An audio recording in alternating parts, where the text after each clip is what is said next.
Hello and welcome back to my channel. Very exciting news, I'm nearly at 600 subscribers, which is massive considering I was aiming for 200 by the end of August. So thank you so much if you have subscribed, and if you haven't, please do hit that subscribe button because it fills me with so much joy and it's great to see the channel growing. The second thing is I am back at my parents' for a family friend's wedding today. That's why the background is not the usual background, and they're also having building work done, so everything's been thrown into here and there are doors in the background and all sorts, so just ignore it. We will be back to the calm, tranquil, white background soon enough. This week I've struggled quite a lot with my team. I'm not actually that concerned about the players I have in, so I think I'm going to roll the transfer, but I'll go through my team and what I'm thinking. There are some people that I definitely want to bring in at some point, but I don't think this week's the right time, so I'm hoping to save my transfer, then have 2 free transfers and have a bit more to play around with for the next game week. We'll have a look at what I'm working with, and then you can also give me your advice because I will be uploading this before the deadline. So any tips, drop them down below, leave a comment, tweet me, anything. Let me know what you think. To start with, I'm quite happy with keeping Edison in place. I know he didn't have the best game week last week. I'm keeping my fingers crossed that he'll get a clean sheet this week against Palace.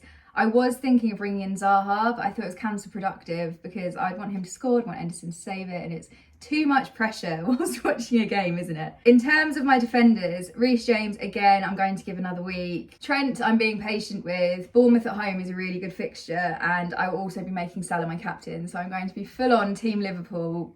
They're going to get the points, they're going to score, it's going to be amazing. Assists left, right and centre. We will pray for it to come into existence. So I'm going to keep hold of Trent. Dyer and Perisic, I was really pleased with them last week, and for the fixture against Forest, I think it's perfect to have 2 Spurs defenders and hopefully they will go all in. Praying Perisic starts, gets those minutes in, gets those points, and he will just be such a good asset to the team. And I've seen so many people now bringing Perisic in quite late on, and I'm like, yes, for once I was ahead of the curve. So I'm really happy with them. And then Cancelo, I think I said before, he'll probably be a permanent fixture for the foreseeable future. I am happy with him. Salah has a really good history against Bournemouth, so I'm praying that continues. And again, like I said in my last video, Salah is doing fine, but having him as your captain in fantasy, I want him to be securing 20 points. So then when I'm doubling up, I'm getting 40 points, and then you're just way ahead. Haven't seen that quite yet. So fingers crossed, this week is the week. And as I said, he will be my captain. So I'm hoping it is him that makes the absolute haul of points rather than Jesus or Haaland, because otherwise I will kick myself. Martinelli, I'm feeling very optimistic about. He's taking corners as well, which is always a bonus. So again, he will be staying put. I was tempted to bring in a third Arsenal player this week because their fixture against Fulham seems like it's going to be a lively one. I love Fulham, but I don't think they're going to win this game week. And Arsenal have just been absolutely on fire. So I was considering bringing in a third Arsenal player, but I think it's a waste of a transfer. And then they've got the Manchester United fixture in a couple of weeks' time. Now, if you'd have asked me a week ago, I'd have said they'll win that easily. But seeing Manchester United against Liverpool on Monday has just changed everything for me. So I'm not going to be as down on Manchester United as I was previously because they could be on the up now. They may be hungry for that win and then had the pressure from the fans and all that kind of stuff. So Manchester United, one to watch. Hopefully they are going to have a bit of an upwards trajectory from now. But because of that, I think having 3 Arsenal players is probably a bit much. I think 2 is enough. And then Gross, he only came into my team last week. I'm really keen to keep hold of him for a while. The fixtures are looking really good. Up until about game week 9, Liverpool may have to rethink. But if anything, I'll probably be bringing in more Brighton players. So Gross is foreseeable future, again, permanent fixture on my team. Jesus against Fulham, I think Arsenal are going to perform really well. It's so tempting to make him my captain this week, but there is something in my gut that's like, stick with Salah. I captained Salah last week. Out of the top 3 on my team, he did get the most points. Salah has a really good history at Bournemouth, so he's just got the edge over Jesus, but ever so slightly. I do think Jesus is going to do incredibly.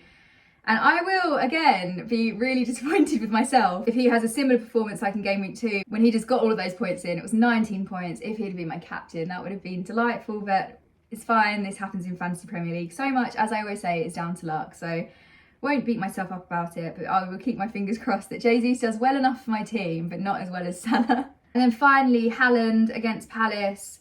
Feeling optimistic, hoping he'll bring in those points. Everyone has gone over the comments about him being rotated out of the team. I feel as though once the Champions League begins, I am actually going to transfer out Haaland. There are so many other options. For example, I quite like to bring in Toney from Brentford. So there's a lot more that I could play around with, and at £11.7 million, that is so much money. I could get a decent forward to come in, but then I could also upgrade someone in my midfield or get another defender or something, and I think there's going to be a lot more to play around with in the next couple of weeks. And also at the start of the season, it's so hard making decisions because you're not really sure where everyone is in terms of performance. But in a couple of game weeks' time, I'll have more of an idea of what I'm looking for. I'll probably just overload my team with Brentford and Brighton players because I've just got them in my head at the moment. It's really annoying. I can't shake it. I need to get some players in. I think Haaland's days are numbered on my team, which I'm sure he'd be incredibly disappointed about. The risk of him not playing and his cost, I can't justify keeping him on my team, to be honest. And it feels greedy anyway, having Salah, Jesus and Haaland. So I will humble myself and get some cheaper players in that will hopefully score some consistent points. In terms of my bench, I am frightened to bring Andreas on to play because Fulham are against Arsenal. I see Fulham having the edge in that game, so he's staying put. Neto, again, I don't really have any strong desire to bring him in, and Archer won't be doing anything anyway, so it's not even a consideration. So this is my team, and the thing is, all of my players, as I said, I am really happy with, and if I were to bring someone in, it would be to replace Andreas or Neto or Archer, and then that would give me the headache of not wanting to bring a new transfer in to put them on my bench. So that's why I'm feeling quite good.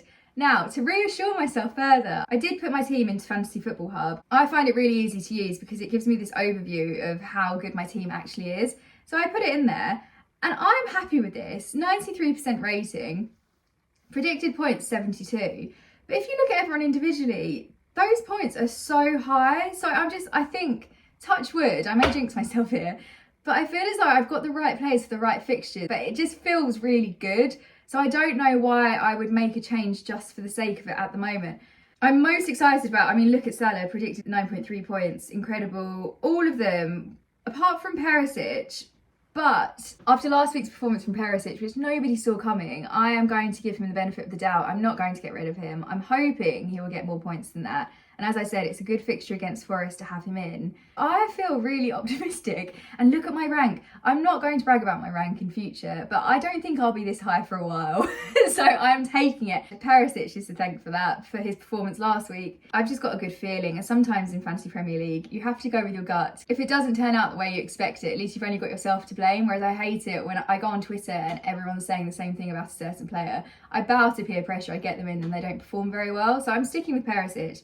And if he lets me down, he'll be axed next week. Two people have got on my radar. This is another really useful feature on Fantasy Football Hub where you can compare players, and I need things written down in front of me so I can kind of compare side by side. So this is absolutely invaluable. If you do want to sign up to Fantasy Football Hub, there is a link down in my description. I'd highly recommend it. There's loads of really useful articles as well. But yes, we have this comparison. I think from looking at all of the statistics, I am leaning towards Toney. The fixtures look great, and I keep on going on about wanting a Brentford player, and I think he will be the one. Equally, to justify it to myself even more, if I compare Toney to Haaland, the statistics are incredible, and considering I think Toney's like 7.2 million, let me just check, 7.2 million in comparison to Haaland's 11.7 million. That's so much money to then play around with in the future.